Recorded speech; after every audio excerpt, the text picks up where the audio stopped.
guess my thought process is I look at Saint Teresa of Calcutta, right? And I think this is a girl who at 8 years old, her father was killed by KGB or Soviets or whatever it is. And for her whole life, that wound became the arc of her whole life. Nobody was ever going to die alone. Nobody was ever going to be left on the street and die alone. She was obsessed. And instead of running from it, she sought it out. She sought out that suffering everywhere. And so for people who have different sufferings. Welcome to The Rich Dawn, where eternal beatitude begins in this life. I'm Kyle Dean, and today I have back with me Dan Lawson, licensed Catholic counselor here in the Western New York region. And if you'd like to check out our first episode after this one, you can see Dan be introduced to this channel. It's great to have you back, Dan. How are you today?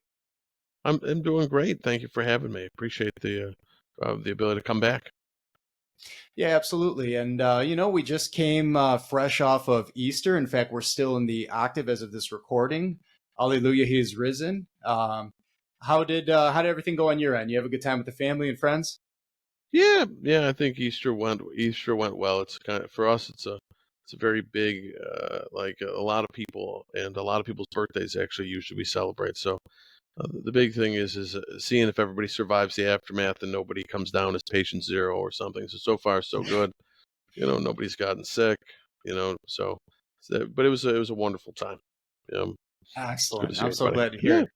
Yeah, and for anybody who hasn't seen our last episode, Dan's revealed he's got 7 children. So when he says a lot of people involved, I mean, that's immediate family plus, right? So yeah, I think there's like 20 kids usually. Yeah, it's pretty nuts to have like 20 kids at your house for a meal. So kudos to my wife. She's got to coordinate all this stuff. I think that person and my wife works very hard to keep everything working. It's wild. So yeah, no, it was a good time. Yeah. That's awesome. Well, in that vein, let's what I would like to do today, today's topic is going to be about how to heal wounds. And it comes fresh off of our Lenten season, which of course, if you parse it out, it's approximately 10% of the calendar year. We think of it as kind of a time of spiritual tithing and an opportunity to, Lent actually means to slow down. And so we're coming fresh off of that season, hopefully not swinging the pendulum too far in the other direction with the partying and everything else. But, this is an opportunity to take all of the lessons that we have learned and to shed whatever it is that God is releasing from our past and to embrace the future that he has in store for us. And with that, it's a critical to be able to master the art of healing from wounds in order to live out the fullness of what it is that God would have us to do. So, Dan, what I would like to do with you today, you're a licensed Catholic counselor. You have a mastery, especially in the psychological aspect of this. I'm a certified life coach, spiritual director. So I have a lot of understanding on the spiritual side of this. Maybe together we can kind of come up with a symbiosis and give people some true value to chew on and to employ in their lives through this Easter season and beyond. So yeah, definitely. Yeah, 100%. With that, I think I'll open up by laying a groundwork and then I'm going to kick it off to you. Okay. So Sure. In the realm of Thomism, right, which is really, Thomistic psychology, or the anthropology of man, is such that we are a soul body composite. And so, in our soul, we have the intellect, which ought to be our king. It's where we can know the truth. We have our will, whereby we do the good. And of course, we also have our memories, but the memory is really interesting. It kind of connects into the body. And in the body, the soul informs all of our lower faculties, where again, you have, the memory, you have the imagination, you have our emotions, which is a big component of where, the battlefield might tend to be when it comes to needing to overcome a wounding, right? And you need to have a holistic understanding of the makeup of mankind, and there's so many other things too. You have the common sense power, which kind of gives us an impression of all the 5 senses we have, the cogitative power where we do kind of a pain pleasure body level judgment. not to be confused with the intellection judgment that happens in the soul. And when you comprise all of this together, you have, the ability to uh, to do a self-assessment, to recognize, what are my areas of strength, what are my areas of weakness, and maybe where could I be stuck in certain aspects of my life. Is it psychological? Is it spiritual? And ultimately, I think it comes down to the word detachment, the ability to detach by, harnessing different virtues like mortification and other things in order to truly let go, let God, and then ultimately, hopefully, be Christ for others. So, with that as kind of a just laying a foundation, Dan, can you give us maybe just an introductory remark on, the nature of wounding, perhaps, and where we ought to focus our energies in order to overcome any of our shortcomings? Wow, there's a lot there, man. Yeah, really, really starting off real light, huh? Wow. So for those people who have not consumed large amounts of Thomistic understanding, um, Yes. myself included. Well, so I'll go through a couple things, I guess. Like people use the term wounding a lot, right? People use the term wounding a lot. Like I have these wounds, and I think sometimes like the language comes it up that people are confused about. So just to be clear about, I guess when we talk about wounding, we're not necessarily talking about stuff that is just like you cut yourself with, a kitchen knife when you were like cleaning a pear. It's not wounding that you experience necessarily like when you played football in high school. People oftentimes are talking about experiences that have affected their worldview or their identity or the way that they experience the love of God or the love of other people, right? So I look at it like that those three layers of relationship, right? There's a relationship between us and God, us and ourselves, and then us and other people. And when we talk about these wounds, they could be both spiritual and psychological. Oftentimes, like you kind of referenced, all of these things because they play out in the body system too, is they affect multiple layers, right? But these are things that they alter the way that we experience information and knowledge of ourselves, knowledge about our relationship to God. I mean, there are many people that their experiences of hurts can prevent them from really wanting to approach spiritual concepts, spiritual realities, right? You see this a Yes. lot with atheism, because atheism continues to go up on the rise, and especially amongst the young. Um, and so when we think about like wounds, I think we want to be very clear what we're talking about here. And we also don't want to dramatize this too, right? I mean, in one way, every person carries wounds. And I think that people don't understand, why that's even permitted. So one question that I always reflect on that I think is fascinating, especially since we're talking about after the resurrection of our Lord, is he comes back with with a beatified, glorified body, right? And he Right. chooses to have a body after the resurrection. The body that he will have is, as far as I'm aware, for all eternity. Jesus's body will contain these wounds, right? That's correct. It's like, why? Like my question was always, well, why does Jesus choose for eternity after his resurrection, after we essentially put him to death in the most horrible, violent act of torture, and he comes back from the death, and he is now in this glorified body with all these wounds, or scars, or I don't know how we describe it. And so my question, I guess, like I wanted to ask you about that, like what your take on that is. I have my theory about it. I want to know what you think about that, though, because I think it's a Yeah, really wild absolutely. thing. Yeah, and I love the way that you broke it down by starting. We got to define our terms. They say 90% of philosophizing is doing just that. And you Yeah, want to avoid, playing word games or semantics, or as you said, dramatizing anything. I mean, this is just the raw dollars and cents of it, right? So yeah, a wound is, it's a reception of violence. And it's inevitable in this life, unfortunately, post fall, that, when we lost the gift of impassibility, we are going to experience pain. right? So wounding is, the reception of pain through violence. And it's what we do with it that matters. That's kind of the crux of this conversation, right? It's how do you receive it? How do you transform it, perhaps? And it starts with understanding, acknowledging what it is, and then recognizing what's possible, right? So I think one of you asked my take on the resurrection, and ultimately the quintessential event that is supposed to teach us the pedagogy of all of this, right? It's the passion narrative. What happened on Good Friday? What did God do with it? And how can we be transformed thereby, right? And my answer to you, Dan, is this is something that completely blew my mind when it was first introduced to me. It's not only what did our Lord do, but also I think this makes it so much more relatable for us because we're not God. We all have wounding, as you mentioned. It's how did Our Lady handle it at the foot of the Mm. cross, right?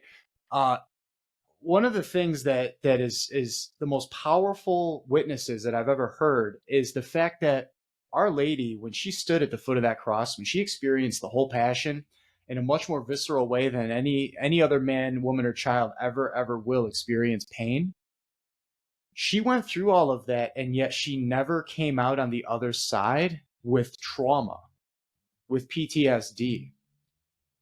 And the reason that she was able to do that is because of how she received the wounding. It's that she did not resist the violence. She did not resist what it was that was happening. So I think if you couple that with your question, which is, why did our Lord come back with the wounds and all? It was to teach us something.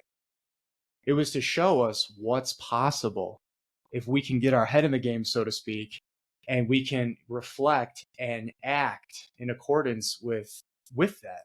So I don't know if you know what your thoughts are on that, but I think God was trying to teach us that it's by it's by our stripes that we are healed. Well, yeah, I think part of it is like in one way, like I always make reference to it when people get upset about tattoos, and I always say, well, Jesus came back and he essentially has scars. That's what tattoos are. If you have tattoos, the governmental profile, if you enlist in the military, will say scarification, right? And so what you have on your body if you have tattoos is scars. But what Jesus has, I guess he would be pro tattoo, maybe. I have no idea. So that's my joke to people's moms and dads when they get all mad that their kids get tattoos. And I'm not saying that everybody should get them. But I guess to be serious about this, so I always thought like like without so Christ, everything he does, whenever we do anything, it seems that you see this with the whole collection of scripture from beginning to end is the more that human beings try to injure their relationship to our Lord, whether it's God the Father in the Old Testament before the revelation and history of the Trinity, is that God keeps being broken open to love us more, right? And so these wounds become the ways by which God enters our life more personally. And we see this with the divine mercy message, you know, that I think that like without those experiences, it doesn't mean that God, needed it, but he chose to, I think, maybe because like you said, there is a natural unfortunately, a natural suffering in this life of brokenness that people inflict hurt into one another, whether it's our parents, whether it's a lover, whether it's a friend, whether it's in your marriage, whether it's, a grave loss or a tragedy. And yet, from these places, this is where God, in many ways, comes in, right? He comes in through the broken places. And I think when I look at, like, well, why would he keep the wounds? I think in some ways is because they become the ways by which all of this grace pours out more heavily into the world. The grace of mercy, this grace to heal, right? And these places are, these are like how God is healing people. And you'll see this in people's lives I see this in like the therapeutic sense is that people's woundedness is what in many ways starts to bring in healing, right? These wounds are what start to draw that people to God, right? They become dependent on God. They become interested in God because they're injured. You know what I mean? They become curious. If they were all together and their life was perfect, well, they would never seek out God at all. Many people, they would never seek out God at all. And one of the images that I use and I talk about with people a lot is from Japan, the image of kintsugi. And kintsugi is the art form of broken pottery, whereby the Japanese would keep obviously pieces of family pottery maybe for hundreds and hundreds of years, but they chip and break over the centuries, and so the family doesn't discard the pottery because it's a family heirloom. But what they would do is they start to cook down the gold that the family has, and then they pour it into the broken places. And God essentially is the gold that fills in the broken places of people's lives. St. Paul is not remembered as a murderer, although he is a murderer. He's remembered as one of the greatest apostles, of Jesus Christ, and did way more than, I mean, Moses is a murderer too, but yet, and again, he's not King remembered as David. being, yeah, King David had a pretty rough go murdering and being a womanizer. I mean, like Yeah. there's not like a lot of, there's not a lot of characters in the Bible that aren't left with very like intense amounts of humanity. The Bible doesn't mince words with how brutal human beings have been over the course of history. It's ridiculous. But the Bible's also, from a literary standpoint, like a comedy. It's a story that God loves us, even though we're so frail. Like we're so frail.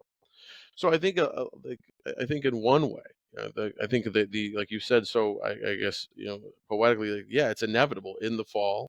The fallen nature is that we are going to wound each other because we're imperfect, and sometimes, and a lot of this stuff isn't even done intentionally. People aren't even unaware of how. I mean, a lot of people I think are really unaware of the fact that you are the enemy in somebody else's story. Somebody else believes that you hurt them terribly, and you know what? You don't even have a clue.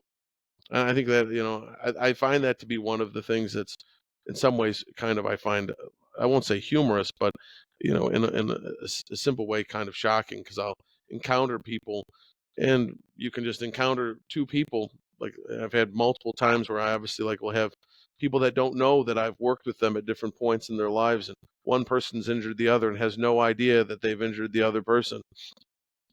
Uh, You know, it's just very Now that's odd. fascinating. Obviously, Yeah. you have to maintain in the name of professionalism, Oh yeah. But yeah, all of that. patient, Yeah. yeah, yeah, client privilege and everything else. And also, you're a mandatory reporter, right? A mandated reporter. Oh yeah, yeah, yeah. Everybody in my field is a mandated reporter. Yeah. That's I that would be a fascinating conversation to have sometime. Like, how do you, as the healer, maintain your peace when you're really, pressed against the wall with somebody, letting you know that they abused someone, let's say, or that they, ended up that obviously it's if people think like, oh, if somebody says that they're suicidal, okay, that's pretty simple. Okay, this person needs help beyond what I can give them. Let me get someone else involved. But maybe Mhm. some of those more like intricate things where you've got people coming in from the community and people know each other. I mean, that challenges you even in your role because like everybody else, you're the wounded healer just like we all are. It's that interesting divine paradox where we have to be Christ, but how do you do that when we're not immoral, we're not infallible? Well, It's I it's a guess it's a strange balance. it is a weird balance. I guess one thing, just to clarify the way that I view my work, I do not view myself to be the healer, which may sound odd. Like the word therapy comes from the Greek, and like it was a therapist was somebody in the day where if you were sick or ill, just to give people a frame. Well, most people in my field, I think, don't even realize where the word comes from. But in the Greek society, if you were sick or close to death, you would contract with a therapist who was essentially like a highwayman or a mercenary, somebody who had a lay that they could handle themselves.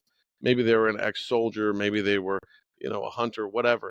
And they would travel with you from your village, wherever you live, to the temple. And a lot of these people live very far from the temple.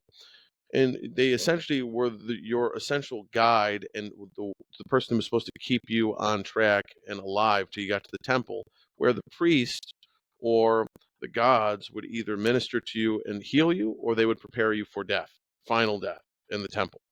And so my job, in my opinion, is not really to heal people. My job is to direct people beyond me.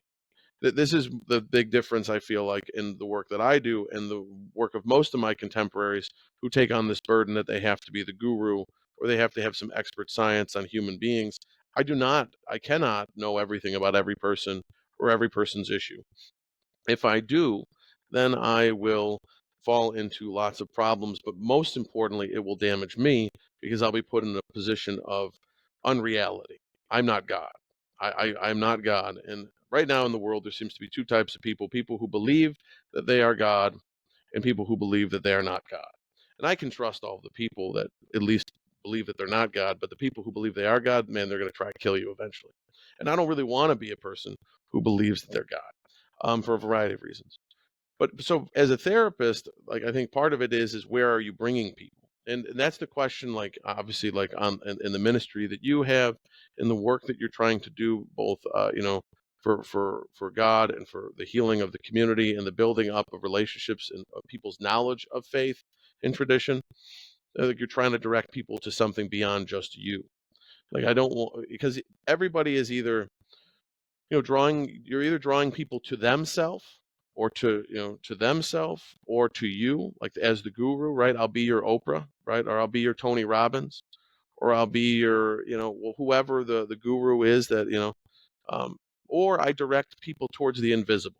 We direct people to a higher authority, a higher reality that is God, right? Some people can Yes. identify with a personal relationship. Some people will struggle with that. But God wants a personal relationship with all of the people he has called forth. So I think for us as people, though, like in positions of authority or positions of healing, whether it's spiritual, right? If it's a priest, if it's a doctor, if it's a counselor, if it's a nurse, if it's a spiritual director, we have to be very careful. Am I directing people towards myself or to themselves, right? There's this big movement in psychological land where it's the answer's in you. You have the answer. You are your own God, right? Unlock the giant within, as Tony Robbins would tell you, you know. Mhm. And there is that is dangerous because you're telling people to go to hell because people go to hell to the degree they go to the self, you know, which again, you got to balance that. Like I'm not saying that to care about yourself is bad, but I'm saying that the idea that you somehow your principles are sufficient. They're not. I need principles that are higher than me because I'm at my best. I'm still pretty terrible. I have to have principles that guide my life that are bigger and better than me. And so Absolutely. that's why Well, I like think to speak to that, and then we can redirect back to sure. pragmatic advice so that people can heal. Yeah. I was touching on the paradox of being the wounded healer because at some Yeah. point, as the therapist, and I appreciate you sharing, your understanding of that. Again, it all Yeah. starts with defining our terms and resting in Sure. them. Yeah. Um, it's there is a priest, or there is a in the Greek pagan world where the term originates. There is God or gods waiting Yeah. to fulfill that role that you cannot fill. We Mm. as Catholics do believe, that it's through the ordinary means is the sacramental life, right? To receive the graces that come from the seven sacraments. Yeah. And you do, ironically, it's this paradox. You need masters. You need, maybe that's not the right word because it has too educational a bent to it, or it can. But you need, well, yeah. I mean, we call our Lord the Divine Master, and we're called to be like Him in all ways, right? So there has to be a priestly figure, a king, a prophet, whoever it may be, that exemplifies, is Christ's hands, feet, and that Hmm. does heal. Healing comes through Christ's vessels. So it is something that it's a delicate line to walk for sure. And if somebody is claiming to be the source of that healing, run away, run in the other direction. But Yeah. if they are a conduit of that, right? We have entire exorcism Sure. ministries. We have, of course, just in general, the clergy, right? That we Yeah. hope to be able to rely on to be that means. I think that in the 21st century, we struggle with that because if we accept Our Lady at her word, for example, again, this is just maybe pragmatic for practicing Catholics at this point. because no one else is going to accept this authority. But you look at the approved Marian apparitions, they always come true to a T. It's actually wild. It's incredible. It should be a source of Sure. inspiration, but it's also challenging, right? You look at Our Lady of Good Success from Quito, Ecuador in 1610. She specifically warned about beginning the second half of the 20th century that there would be almost no faithful priests left on earth. Yikes. What does Yeah. that mean? For our psychological understanding of who to look up to, who to turn to on that therapeutic journey to the temple, right? So the hero's journey has to, that we are a faith of tangibles. We're not just an invisible city on the hill. So all that being said, yes, the subtitle of this show in particular is Where Eternal Beatitude Begins in This Life. Now, if somebody thinks that they can achieve complete happiness in this life absent from Christ, you're deluding yourself. And if I were to use this platform to tell you that, again, run in the other direction. But that is not at all what we purport to say here. In fact, what we're doing pedagogically is we're pointing people to the tenets of spiritual theology. And I personally, I do borrow from Thomism, but not for Thomism's sake. I think that Thomas got a number of things wrong. He's Sure. not infallible, but it's because the church has defined these particular principles, and Thomistic psychology in particular, Hmm. as being perfectly in accordance with the spiritual life, and in particularly understanding what it takes to combat the demons, what it takes to understand, because they're immaterial beings, they're pure intellect and will. So if we can understand our relationship to that in our soul, but then also recognize that they have access to our bodies, now we're getting to the topic of discussion, which is what do we look out for? What are maybe the blockages that keep us from healing, and how can we effectively overcome them? So let's bring it back to the example that you mentioned about your clients. They know about each other, they've wounded each other. I really, really love the dynamic that you just drew out, which is that there's always an enemy in somebody's story, and you might be surprised to find out who it is. We Yeah. oftentimes in people in the entrepreneurial world, quip that I'm my own worst enemy, right? Like, in other words, the buck stops with me. So that Yeah. focuses on the death to self aspect of it. But you're mentioning there about the relationship with one to another, right? Who's also not God. It's this Yeah. idea that if you want to scapegoat other people, or you want to, in my humble opinion, give away your power by blaming that other person for your wounding, then that might be the very source of you being stuck. Now, that's not to say that we can't acknowledge that there is a wounder and a wounded in the relationship. It's not always that black and white, but sometimes it is. And Well, you do need to yeah. recognize that. So yeah, what are your thoughts on acknowledging what it is and how to persevere, how to overcome it, those blockages? Well, so go back to the Blessed Mother, just because you brought her up earlier, and and you had said about how she went through the passion. She was alongside her son, right? She was alongside her son. She watched her son's bitter passion and agony and death, and yet she wasn't, traumatized, so to speak. It didn't wound her, and I don't know necessarily if it didn't wound her necessarily, because she in many ways she began Calvary when she said yes to Gabriel, right? So she in many Correct. ways, I think many mystics and many saints have said this, but I think one of the big things with Mary, that if we use her obviously because she is like us, right? She is a creature, is that she was perfectly humble. And that is a key factor in this, is that she was perfectly humble.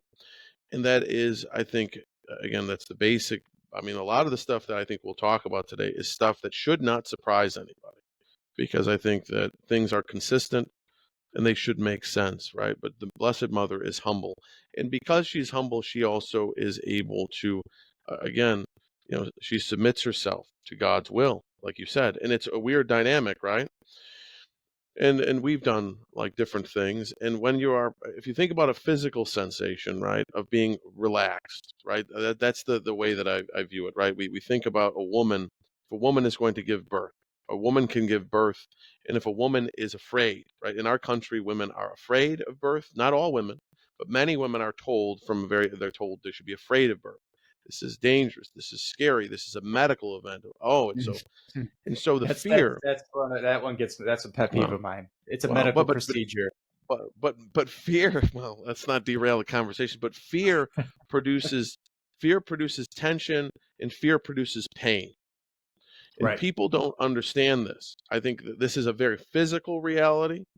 And women that are listening to this, and men who have experienced, well, you'll never experience labor, but the thing is that if there is fear, there is then tension, and then there is an attachment to the body, or attachment to comfort, or attachment to what things were like 2 minutes ago.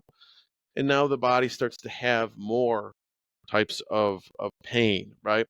And with the Blessed Mother, even when she had labor, like we would say that her labor would probably be as close to painless as possible, or maybe I think many people said that wasn't painful, but she was perfectly humble, perfectly submissive and surrendered. That's why the Muslims, in many ways have great reverence for her. She is the most revered woman in their um, hierarchy, from what I gather.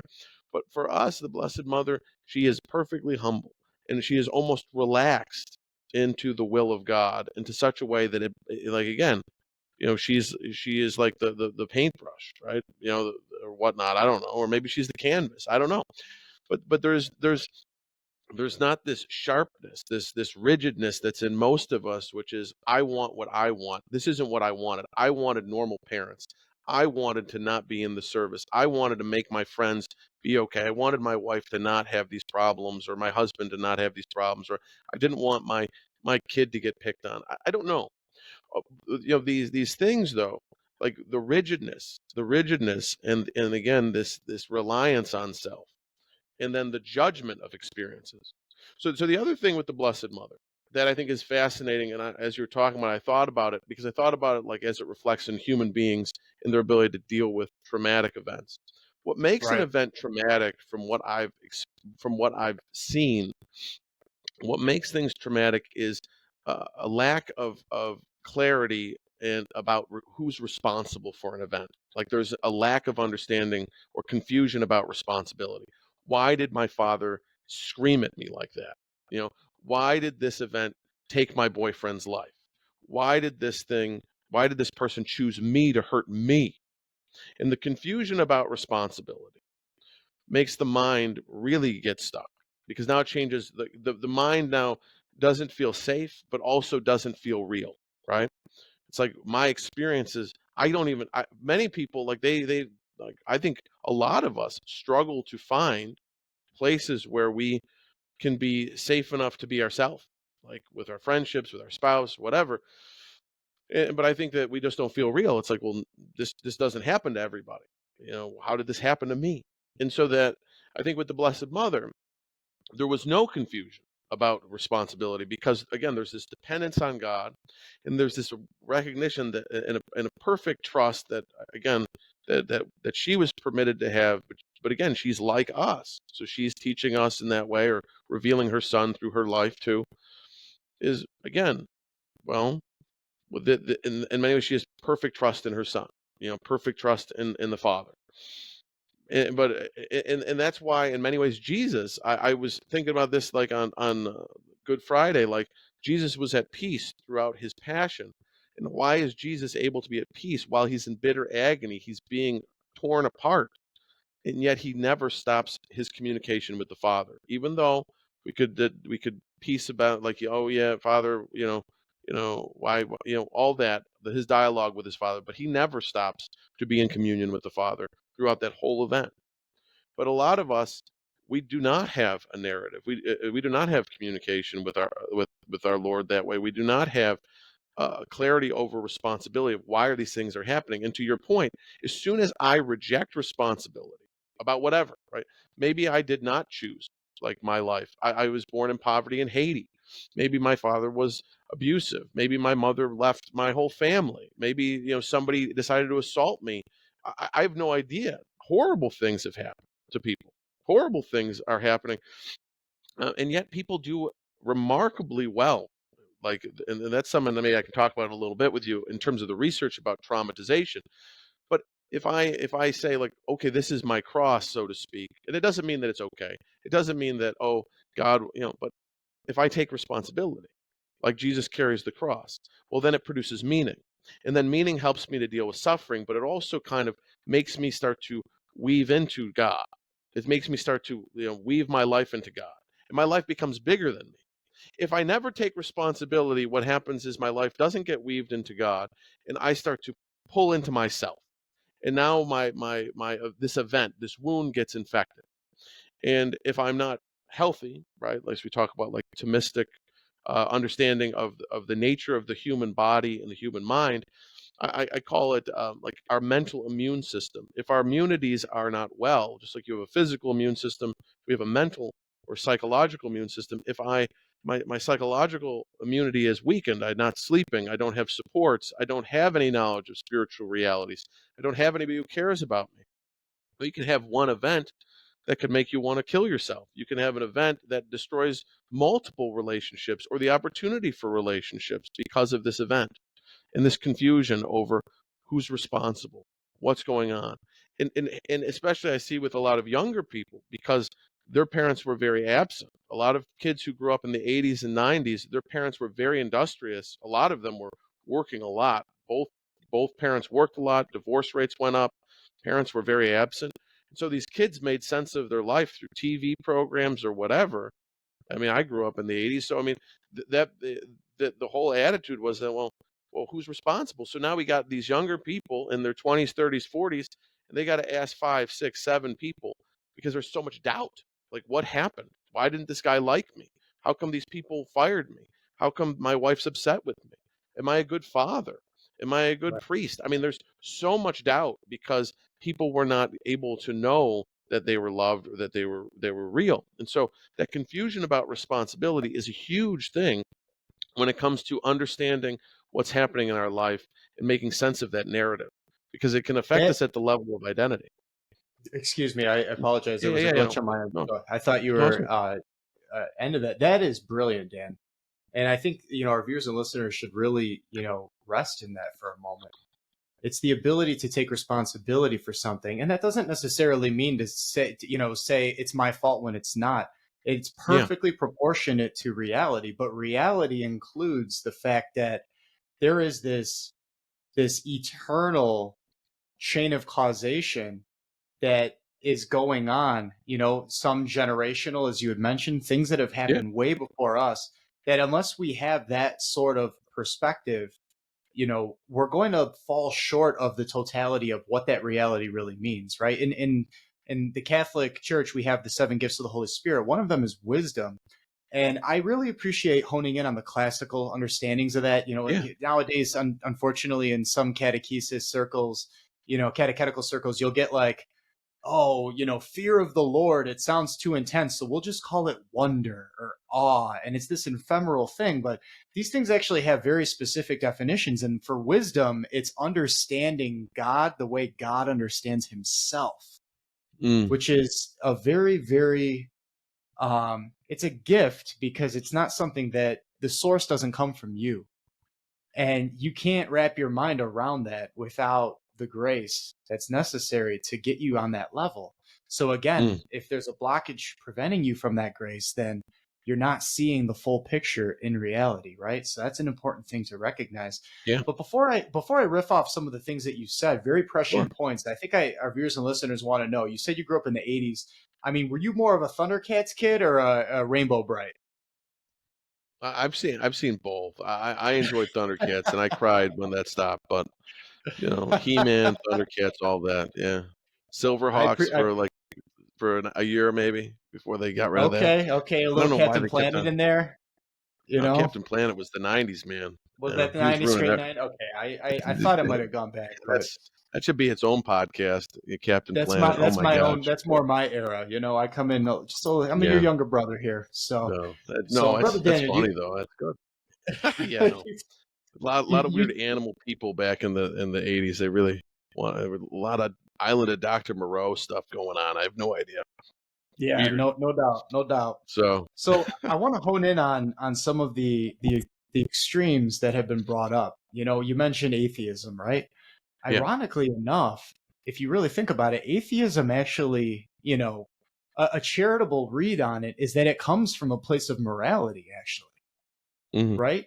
The reason that a lot of people reject, this idea of theism is because they look around and they look at the problem of evil and they say, no, there can't be this God that would allow for this, and that you're going to sit here and try to tell me that that's a just God, right? So ironically, if someone's being as honest with themselves as they can without having that wider reality picture, they're attempting to take a moral stand. Now, obviously, the problem with that is that it's not in accordance with the truth. It misses the mark, but it's the rejection of suffering in a certain sense, and that's not what we're trying to do here. As you had mentioned, look at Our Lady at the foot of the cross.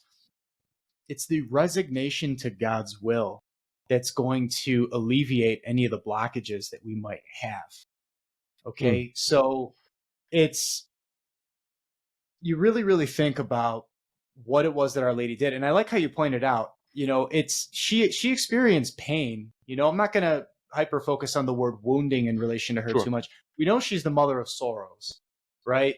So she certainly she experienced sorrow, but sorrow is virtuous. It's a transformation of what it is that you're doing with the suffering.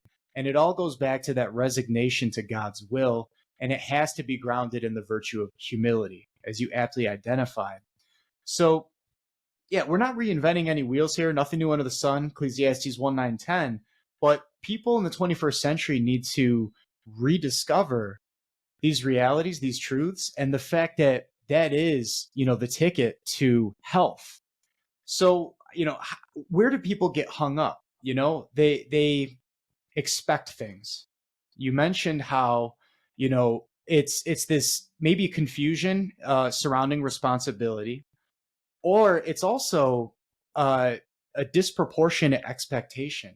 So I want to address another extreme, that a heretical approach, as we would say, heretical just meaning erroneous, and yet there is still a lot of truth that can be gleaned from it, and that is the Stoics, right? You look at Marcus Aurelius and all of the Stoics of old, and one Yeah. of the things that they are big on is, in the name of detachment, it's not to expect anything, and I think there's something to that, but we need to temper it with the Catholic approach, right?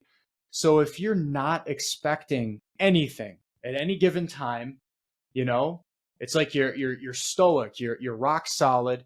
How can you be hurt, right? Because you're able to you just let it roll like water off a duck's behind. Well, Well, I didn't so expect so anything from you so in the first well, place. I think it's kind of funny, right? So stoicism is funny. Well, so you got two groups here. So you're gonna. So let's go back to the atheists, and then we'll get to the Stoics for a second, right? Sure. We'll pick on the Spartans in a second. So the atheism. So there's a couple things, and try to be practical and give your audience both physical tools or psychological tools about this too, but also how to engage the culture, right? Because I'm really big about this. The way that Yes. I view atheism is I view atheism as a very important kind of white blood cell to Christianity. Atheists, if you've got one in your life, if it's your kid, if it's your brother, I think number one, you have to realize if they're really like having like an atheistic mindset, right? One of the things is that they tear down fake religion. Anything that is fake, they will find and destroy. And you got to be grateful for that, because there's something to be said about that. Now, here's the challenge for us is that one of the big markers for a lot of people, especially now, because most young people, not all, but many young people have very limited experiences of faith. And so their faith grows based on your faith. If you're a faithful man or woman, if you have children, in the beginning, your faith from the psychological and spiritual level, right? So there's the supernatural gift of faith, which is incredibly powerful. When we see it, it really it's incredible. There is also the practical understanding, psychological of faith, which is you have to make decisions, right? And people, again, like otherwise you can't function in society, right? So these people, whoever they are, right, that might struggle with atheism, they're going to have to make decisions, and you'll find a lot of them, like you said, many of them do act in moral accord. Some of them are nihilists, but a lot of times they are people that they are trying to navigate the world. So your challenge is to live your faith in a way where, again, that you're being able to be loving and that you're not afraid of this. Because this, I think that people get upset. Atheists want to believe. In my experience is that people who are atheistic is something that, again, there's something they're attached to, whether it's a hurt, a perspective on the world, an opinion, philosophical bent. And until you give them a better story, the story of meaning in their life is this one. And so we have to live lives as Catholics, live lives of faith that promote and draw people to this narrative. Because how many good, I mean, you've seen all these people, I mean, I know many people that have struggled with atheism and they're very devout people, but it's because they utilized the faiths of others, whether it was intellectual giants like St. Thomas Aquinas, whether it was real in vivo people that they saw on YouTube or people in their family or spiritual leaders in their community. But they had to also experience love. They had to have relationship. They had to be those people again. So I think we don't want to be afraid of atheism as a general census, because people are, again, they're struggling. They have a faith. It is not the Catholic faith. And again, we have to though figure out how we can lend people our faith. And you'll see this, like the Catholicism in many ways is still very present in our world. Christianity is very present still, even though they're trying to extinguish it from the West. But a lot of I mean, that's what the battle is, like geopolitically, is are these things, these principles of living, are they going to be, because if they stay, we get to keep a civilized world. If they go, we get barbarism. It's really a simple thing, or we get Islam, right? Which I'm not even, so that's a whole other podcast. But I mean, like Sure. that's what we're up against. So, but with Yes. atheism and going back to the woundedness, is this whole idea that, again, a lot of times when we get wounded, we then get really like fixated on these things. It's like I am what happened to me. Carl Jung, the old, the contemporary of Freud, Freud's understudy, so to speak, who in many ways was fascinated with Christianity. Right. He really, he's a unique character for a variety of reasons, but he would always say, like, he had, I think, his own traumatic experiences, and he would say, you don't want to be what happened to you. You want to you choose what you become. And I think that that's a really, you don't want to be what happened to you. Well, I'm this person who was sexually abused. I'm this person who lived in poverty. I'm this person of a divorced family. I'm whatever these things are that are terrible. Because if we cling to that identity, it's going to limit our experience of spiritual realities. Because again, if I, Absolutely. and I think that that's what we don't. And so that goes back to your Thomistic theology and psychology, is the human person needs to get themselves organized and on a autonomic nervous system level, right? Your sleep needs to be good. You have to make sure you're responsible to your relationships with people, or if you overindulge in substances or whatever you're involved in, as you clean up, quote unquote, your act, you will have greater openness to God. Obviously, God can intervene at any time. He can show up in your car and be like, "You're healed. I'm real." He could do that. For most people, he Mhm. doesn't choose to do that. And people will be like, well, why he should do that for me? Because then I'd believe. Well, he might. He still might. I know people Yeah. that have done that, and he has been very manifest to them and said, "You asked, and now what I mean. You haven't prayed to me in 20 years, and now I'm going to show up and we're going to do this." And then they freak out more. And yet, in general, he says, "Woe to you, you wicked generation! All you'll get is the sign of Jonah." Because look at one of the three temptations in the desert with Satan. Satan's like, "Yeah, throw yourself off, and let your angels, pick you, catch Yeah. you." What he's asking, the demons are ultimate showmen. They love to, put on a glitzy show, Yeah. insert Hollywood, and Jesus is saying, no, I'm not taking the bait on that, because even miracles themselves aren't enough for many people. You know what I mean? And Hmm. he's not, you think of the images in The Passion of the Christ, right? That Mel Gibson, put this Yeah. on, with masterful artwork, when Jesus is in with King Herod, right? And Herod is tempting him and tempting him and tempting him to do something special for him, raise someone from the dead, do this, do that. So yeah, I mean, if that's the level at which you need, let's say, a booster shot for your narrative, what your why, let's say, whatever it is that motivates you to transcend atheism or whatever, then you want to build a more rock solid foundation. And I just have to say, as an aside, Dan, and we can maybe tackle stoicism next, but I'm really sensing from your testimonial that you navigate not infrequently with parents and out of touch children, or maybe parents that are out of touch with their children. You know, when, when it comes to Yeah. their rebellious teenage phase or whatever the thing might be, and why are they atheist and this and that, and they've rejected me because they rejected God. I don't know. Maybe I'm completely off base here, but Oh, family life is very hard. I could definitely come back. We could talk about the parenting stuff in general because it's very hard to parent in a culture that essentially wants to destroy authority, right? yes, They don't for the audience to understand that on a geopolitical level, from our educational system, we're doing this in New York, so it's the People's Republic, everybody. But in general, like in the United States and throughout the world, there is a separation. They want to separate children from their parents, and they want to remove the authority of both God and the church, right? I mean, this has been 100-something-year-old process to really, disseminate a lot of very unique and disruptive Marxist ideals throughout the world. It didn't happen in 5 years. It happened. It's been going on for over 100 years. So oh, for we're sure. just seeing the fruit of it now. So, but that's a whole other episode we can talk about because the history Yeah. there and stuff. So let's get right into this idea of stoicism and why, even though it sounds good on the surface, is it a pendulum swing too far in the other direction. So again, it's this idea that if I have zero expectations from anyone, like put up your walls, then I can't get hurt. Now obviously the problem with that at the outset is it goes back to the paradox of vulnerability. You need to be vulnerable in order to have the most intimate relationships possible. And Mhm. also, it can be a hopeless message, or a message that at least lacks the level of hope that God would want for us, right? It's not Stoicism. about expecting absolutely nothing at all. In fact, God makes clear throughout all of his revelation and throughout human history that he yearns for us. He's jealous for us. He wants you specifically. Out of Mm. all of human history, all human experience, each and every single one of us, he would die for, right? So, and he did.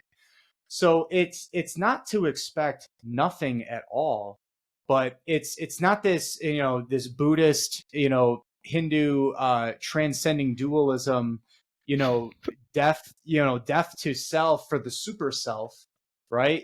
For the super Wow, ego. the But super self's coming out. oh yeah, 100%. But it's in order to desire nothing but God, right? Nothing but God. It's a different understanding of detachment, in other words. Yeah, I don't. Well, so Stoicism. I'll go over like I guess the benefits of Stoicism, right? Because some of the saints were in some ways trained in Stoicism. So Stoicism by itself is not necessarily the be and end all, right? Obviously not, right?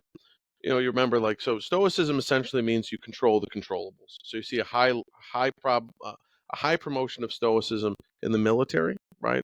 Over since its invention, right? Most fascinating in Sparta, right? So the Spartans had this tradition. The Spartans wore crimson, and the reason why the Spartans wore crimson was so that they could not see wounds in battle, because if they did, they'd go into shock, and they figured that out. So instead, they would always wear crimson, and that adapted to the color of blood. And so after a battle was over, you would then take off the crimson, and then you would see where you're wounded. Because in actual combat, yeah, but in combat, you have adrenaline, so you don't feel that you've got an arrow through your chest. I mean, even now, like guys in the service, like they have an IED blow up or their Humvee gets shot. They have to strip down, like, and really scan your body because your body, when you go through a traumatic event to your body, you don't feel it. And so the Spartans, I always look at that as like one of the dangers of Stoicism is the whole idea that you still experience the hurts and yet you're not addressing them. So yes, you can kind of you can get into a position where you're cloaking this and pretending that nothing's happening, right? You saw this with the Greatest Generation. All these guys saw horrible things during World War II. They came back with alcoholism. They came back with abuses. They came back with tons of problems. There were some very terrific men, but let's be honest. The scars of war ran really deep in this country, where we had a whole generation of men that many of them were unable to function in the role of fatherhood. Right? That's one of the many components of why nobody was paying attention when the church started to really abuse children at a high level, because these men were just out to lunch. They weren't necessarily present. It was like, oh, the church will Well, take care and of that them. was really that was going on even in the 40s, but Oh, back exactly. then it was hush hush, it was still considered taboo not to appear to give the auspices of living in a nuclear family that's well put together, right? You think of the 1950s Yeah. housewives and all of that, the whole caricature of it. But yeah, there was a lead up to that, and in effect, what you did on a generational level with the Greatest Generation, as it's so billed, uh, unworthily, let's say, is they failed to communicate the efficacy of suffering well to the baby boomer generation. And then it really continued to unravel from there, right? So, Oh, and yeah. again, you see how it brings us back to another a common thread throughout this topic, which is how to suffer. See, now I want to shift for a moment and solidify that further, right? So in the exorcism ministry, one of the greatest um, misunderstandings that you get whenever anybody comes through the door is that, the exorcist or the prayer team is going to wave the wand of healing, and that they're going to no longer suffer as they did before, and then they can go on and get on with their life. It's an exterminator or something. Like the Auric man comes in and then you're good to go. And the Sure. problem with that mentality is manyfold, but one of the big issues with that is there is absolutely no guarantee that you are going to have a complete remission of suffering on the other side of that process, right? So, and fundamentally, what you are supposed to be doing is what really all Christians are supposed to be doing, which is growing in relationship with Jesus Christ, growing in relationship with the Lord. And so when we look again back to his example on the cross and on Hmm. resurrection day, it's an acknowledgement that he didn't avoid suffering, he suffered well. So it's all about imparting into the energumen or whoever it is the science of the cross. It's all about Hmm. the science of the cross, man. It's Well, it's suffering and well, and you see that in Buddhism and other different faith traditions or philosophies. They get some of the picture, but they don't get the redemptive aspect of it, and that's really where the bread and butter is. so you gave me like some of the you jarred my memory about something a little goofy, but not really Let's go. goofy. You're talking about this whole idea of suffering well, right? So my Yes. both my grandfathers served in the Second World War, and my one grandfather I never met because he passed away before I was born. But my other grandfather, when I was a kid, I got into like there was like a resurgence of like maybe Captain America. I don't remember like why. I don't remember why. And so I had asked him about the super soldier serum. And I don't know if you guys are familiar with this or your audience is familiar with this, and I didn't understand it. And I said, "What is the super soldier serum? Like, what is it? What is it? How can I get it?" And he told me something. He told me something that I've talked about this with a lot of guys, especially guys that have had a lot of active duty stuff. He said Right. it's war. He said it's war. You go into war. You go into suffering. And if you go in with the attitude and the intention that you want to sacrifice and you want to be a man of character and a man of love and a man of charity, like if you go into war, and you are that man, it magnifies what's there. It magnifies what's there. The suffering will magnify who you are. If you're an evil man, if you're selfish, if you're obsessed with yourself, if you want power, you'll be a monster. And if you've ever watched, if anybody's ever, I know Marvel's on its way out with a lot of weird stuff, but in the original comic books, Thanks, Disney. it makes a lot of sense when we think about suffering. Suffering, like you said, is inevitable. The Buddhists have one take. The Buddhist idea is that you're going to move to a place of acceptance. But that's not what Jesus asked. Jesus says, no, this is the tactic of transformation, right? Right. Suffering means transformation. That's why in our churches, Jesus is on the cross. It's not a Protestant church where there's no corpus. You are suffering right now. You're coming back from whatever, your kid's cancer treatment, your divorce attorney, you just had to deal with, you just lost your job. You are suffering, right? And these things are happening.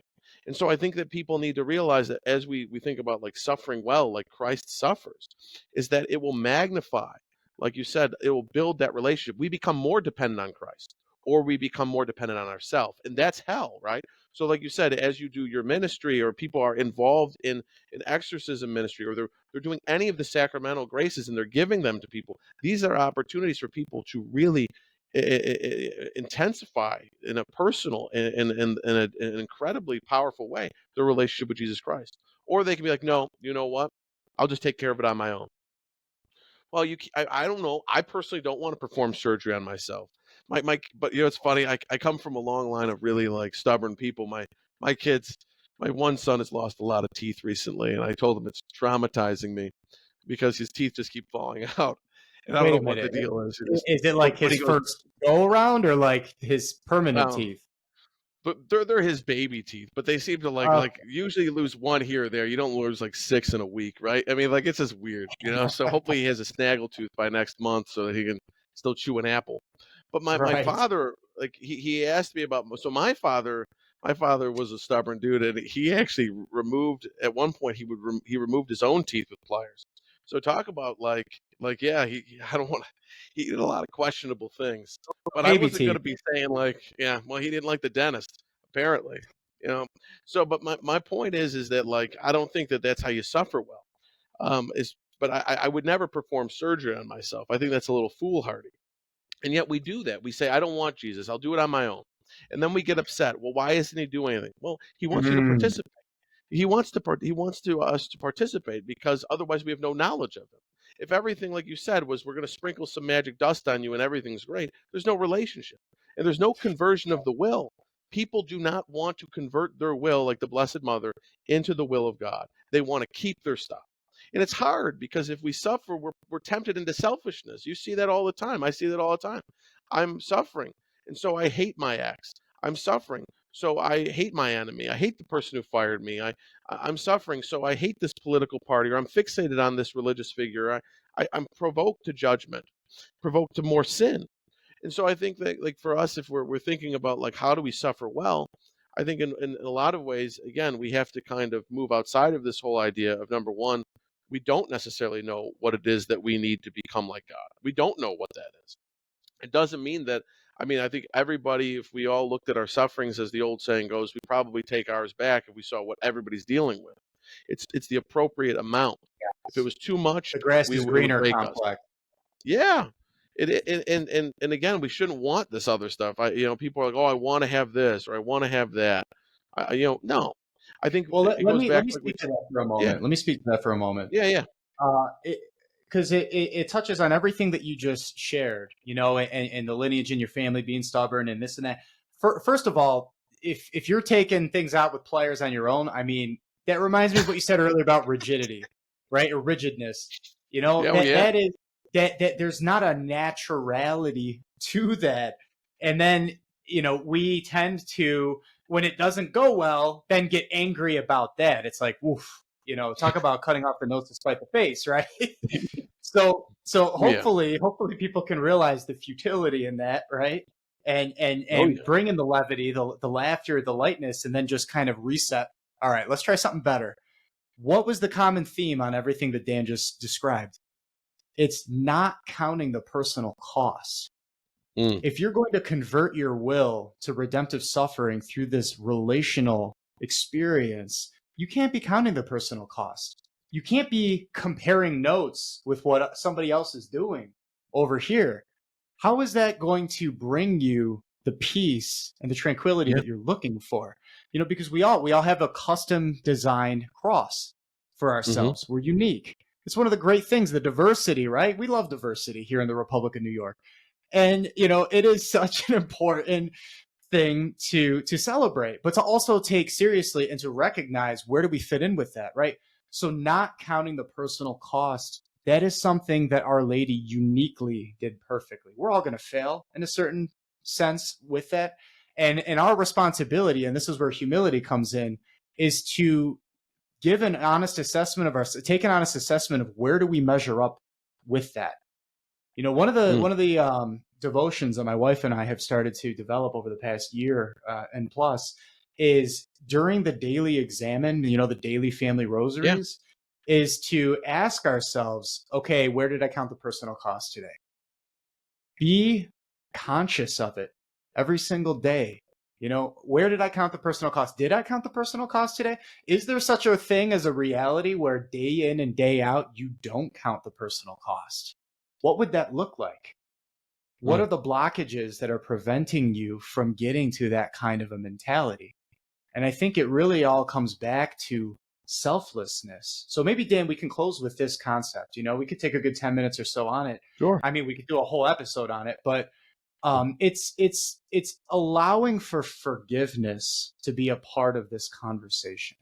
Okay, Mm. you just mentioned the act of the will that's necessary. There's a reason that I Yeah. opened up with Thomistic principles with this episode, Yeah. and it's because we need to, you know, this is something that I learned recently with my spiritual director, and I'm only going to share at a high level because it's actually not considered germane to share like super specifics of what your director teaches you, because it might not apply to other people. But this is Sure. general enough that it is universally applicable.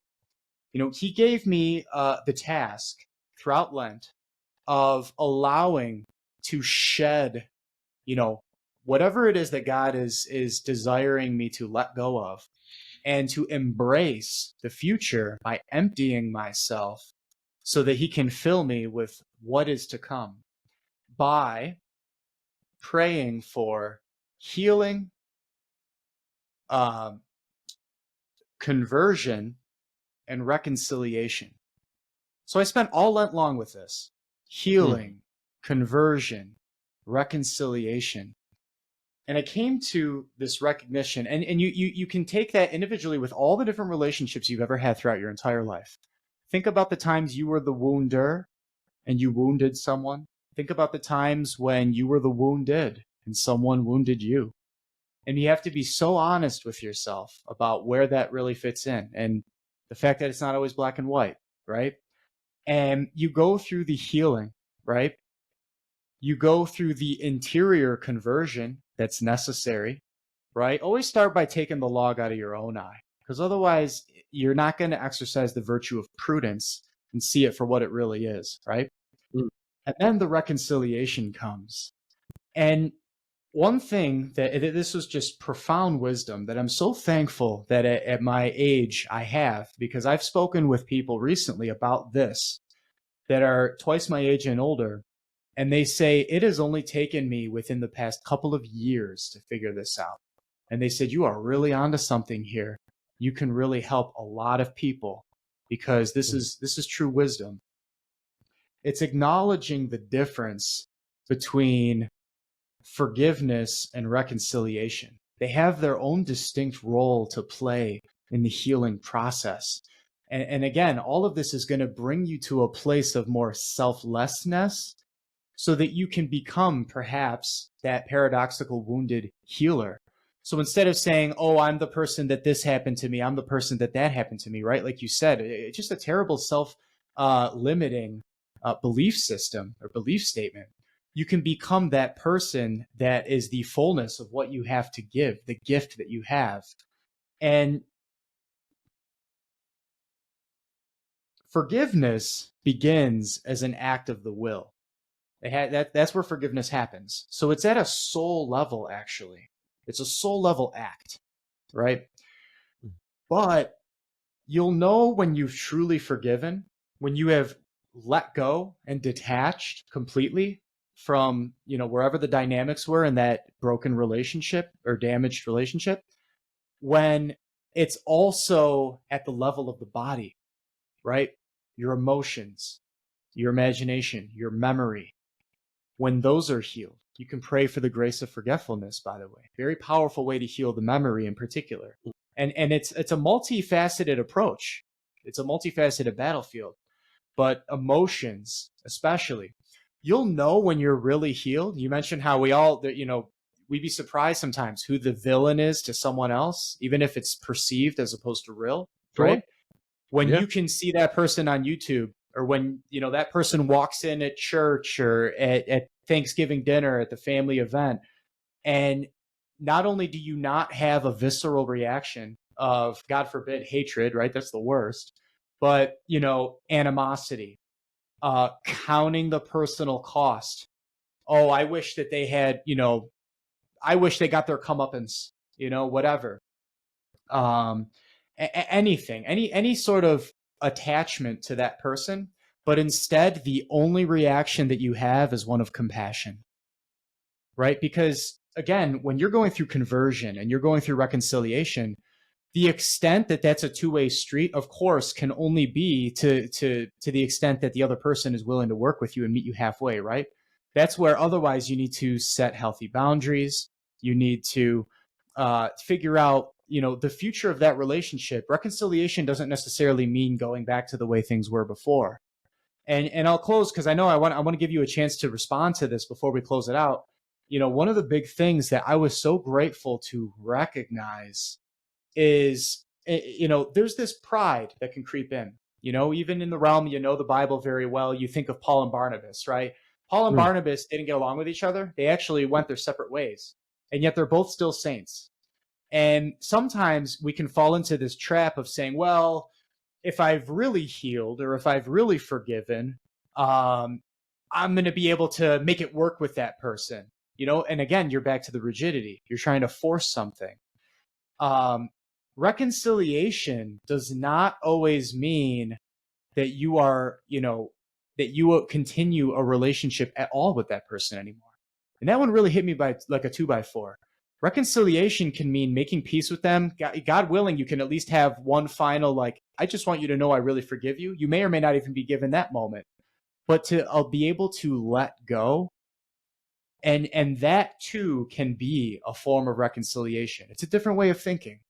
But we all need to go through this process. And I think that if you can do that honestly and soberly, you'll be able to figure out maybe where some of your blockages are and where you are counting the personal cost. And dare I say, at the end of this entire exercise, maybe you can start to become Christ for others.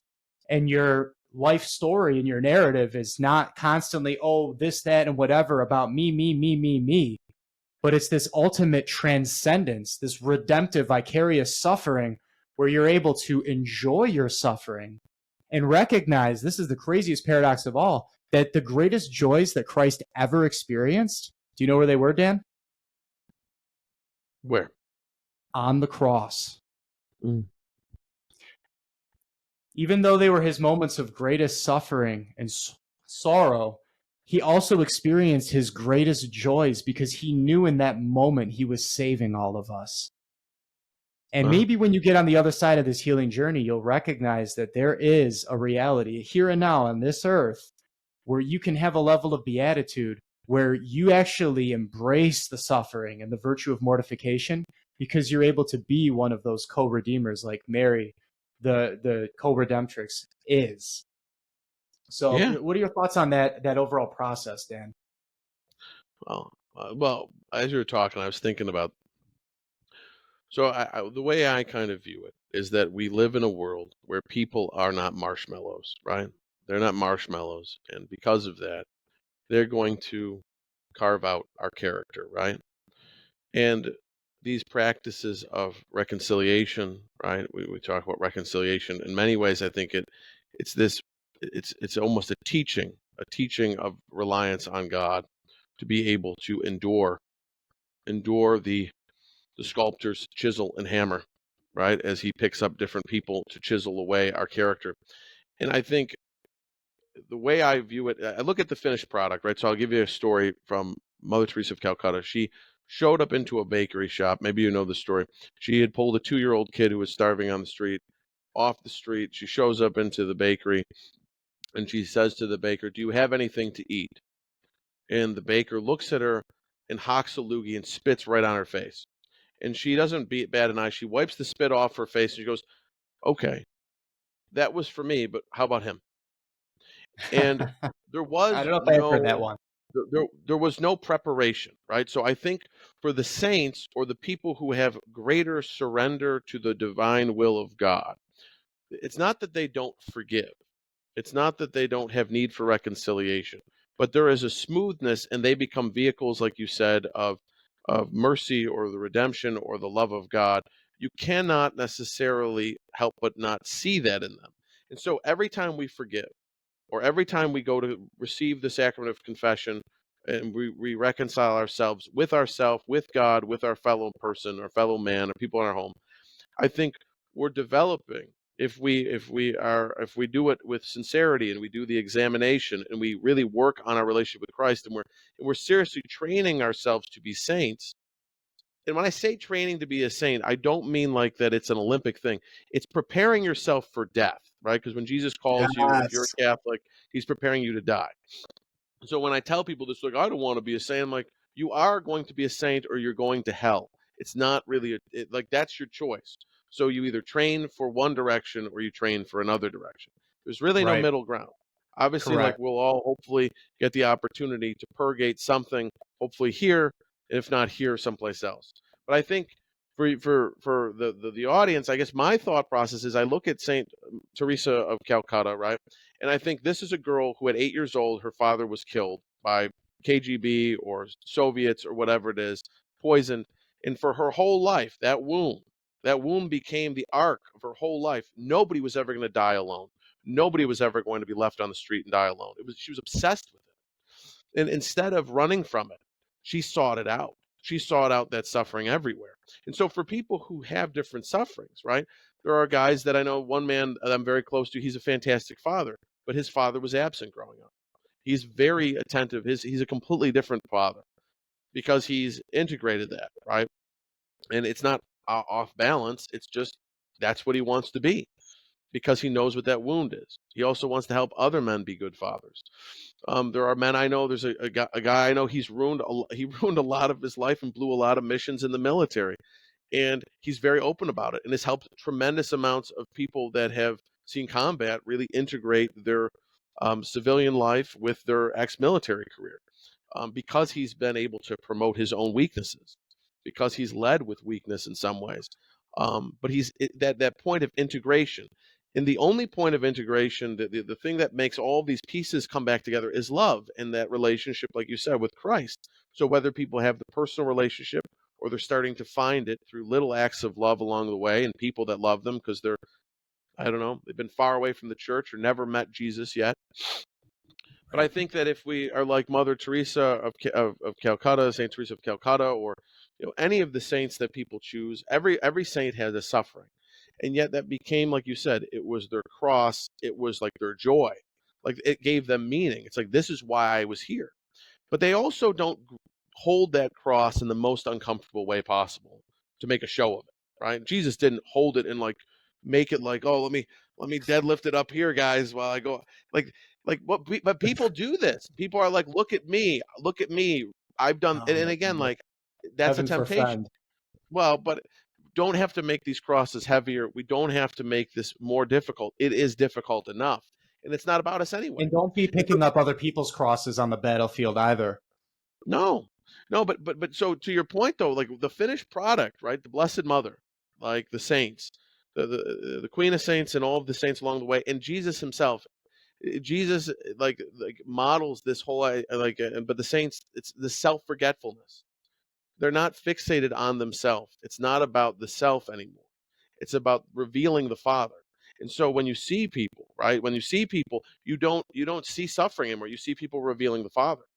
You see people almost stupefying you. Like if you're that baker in that shop and you spit at this woman and she says that, like she got bread. She got bread regardless. You know what I mean?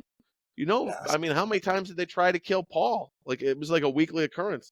Getting run out of town, going to jail. They're trying to stone St. Paul every week.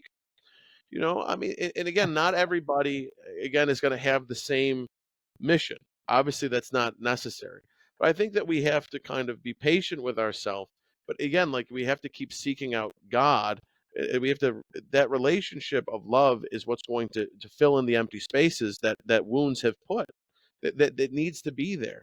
But to do that, we have to start fixating on ourselves. And that, I think, is the greatest temptation, is to fixate on myself and see, oh my gosh, look at me. And Right. If you I take it think to its like logical, oh, yeah, sorry. go If you ahead. take it to its logical extreme, I've noticed, I know you study positive anomalies. I study Sure. anomalies as well. This one's not Yeah, so yeah. positive, but um, people take it to the most extreme, right? Death. That's the most. But next to that, often you hear of rape, right? It's a terrible thing. Mm. It's a terrible Yeah. reality in this life. But what a lot of people end up doing is they steep in the emotion of it and they say, yes, but look at the severity of how bad this thing was that happened to me. And then it becomes the excuse not to heal. And Mm. unfortunately, there's no two ways about it. I mean, like we said, in the spiritual life, you're either advancing or you're regressing. And there's a naturalness with being able to overcome even something as bad as that, and so it's a delicate balance, because you do need, especially in a therapeutic setting, if somebody is going through a wounding that is above and beyond their current threshold, then you should put yourself in the appropriate setting in order to get the tools that you need to manage that. But from there on, it's actually very simple. And that's the theme I'm hearing you say, Dan. It's there's a naturality, there's a naturalness to the saints.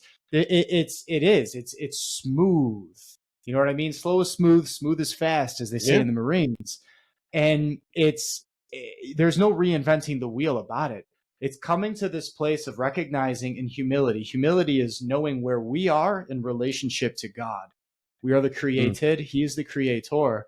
And the sooner that we're able to take that wound and transform it into the very meaning of our existence, perhaps, right? You think of Second Corinthians, when St. Paul went through this with Jesus. He asked for the thorn to be removed from him, and God said, my grace is sufficient for you. So it's not about avoiding the wound. It's about embracing it. And I like what you said about the military man's example, because there's this tremendous power in releasing the weakness that we have within, hew back Hmm. vulnerability. As soon as you are capable of doing that, it's like death. You have no sting. The power that it has over you is relinquished. Yeah. Well, I think there's a lot of stuff, and again, I think one of the big things, like again, the idea, like, well, the reality of wounds is really expansive, right? We could have done this for hours, actually. One thing I do want to say, though, like when we talk about these from a practical standpoint, like when we talk about this, obviously, when things happen that break the expectation machine, right? Everybody, the nervous system of the human body is designed to do something really well, which is to make predictions. And in the example you used about like a sexual assault or rape, or somebody gets physically hurt, or and again, there's all different experiences of these events, and every person's experience is going to be really different. These events, though, one of the important things that people need to keep in mind is the other parts of the life, right? The physical body, the intellectual mind, the relationships with the people that love you, and your relationship with God, or spiritual understanding and meaning. Those areas need to get attention, in order for the body system and the psyche to relax. And so, as much as we're talking about different concepts, right, that's super important. And many things will need both the assistance of family, priest, spouse if they're available, parent if they're available, friends, right? A clinician, it can be helpful. Again, you have to know. It's important. I always ask people, how do you believe? Super important. How do you believe that you're going to heal? And so if you know people that are struggling with things, it's important you ask them, how do you believe that you will heal? Or if they don't know, how do you, like, have you heard about anybody else that's had a similar event and how did they heal? Because that belief structure, neurologically, has a lot to do with what that person is willing to do and how their brain will heal, and their psyche, and then their openness to love again. Because remember, we need to keep love coming in. And so as soon as it gets blocked because I'm afraid, as soon as it gets blocked because of judgment, now we have more problems. So the point Right. of a lot of like this work, even psychologically and spiritually, is to permit, like you said, the union with Christ, the union with this love, whether it's through the sacraments, if a person's outside of the church, to get them to come to the church, so that they have perfect union as much as they can in this life with the church, with God's presence in the Eucharist, with the sacraments, because that intensifies the fullness of that healing or intensifies the source of grace. But we want to, like in the Thomistic sense, we need to build up the we need to build up the body, and we need to give the neurological system predictability, right? So people need to know, like when am I praying today? When am I going to work? Any stabilizers, of routine will help relax people, and people that are healing from any traumatic or wounded event. The primary thing, it's not the only thing, but the way the brain works is that most of the neuroplasticity of the brain, meaning that the way that the brain generates new brain cells and heals, happens when you're asleep.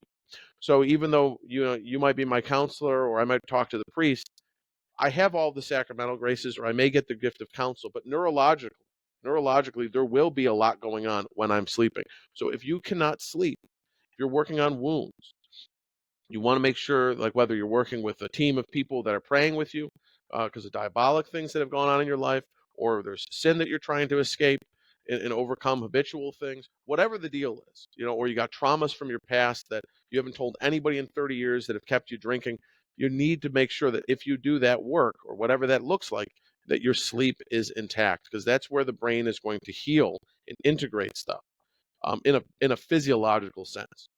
And so I just want the audience to know that. But those four areas, the physical body, the sleep, diet, exercise, the intellect, especially doing things that engage play, right? Things that don't have a goal, things that are not for performance.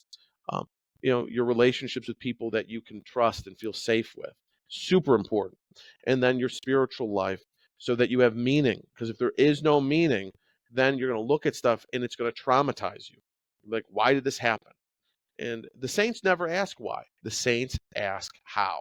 How do I increase in love? How do I move beyond this? How do I go and serve? I go back and I serve the guys who try to kill me. How do I, what do I need? It's not about why. How can They this don't ask be? why. The ultimate Yeah, with the fiat of Our Lady. How exactly. can this be? It's when everyone before asked why, that's when Zechariah got struck dumb and he couldn't talk for a while. Yeah, yeah. But then Mary So, passed the test when she said how instead. It hmm was a more yeah, humble wonderment instead of challenging God. yeah, yeah. And I think maybe that's a really good thing for people to think about is what is the how that God is asking us to maybe engage with the wounds. Like, how do I, serve Him, or what does He want, to do with this, right? Because He permits this either for His glory or for us to have profound personal knowledge of His love. He doesn't for our sanctification. He doesn't do things to ruin our life. That's not what God does. But He does permit things that confuse the heck out of us sometimes.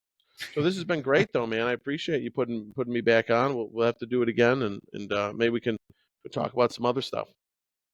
Yeah, 100%, Dan. And I thank you so much, man. You've Yeah, gleaned so much wisdom for the viewers and listeners. And, it's a holistic process. We have to think about the psychological, the spiritual, of course, the physical, the emotional, the mental, all of it, so that we can come to that place of healing.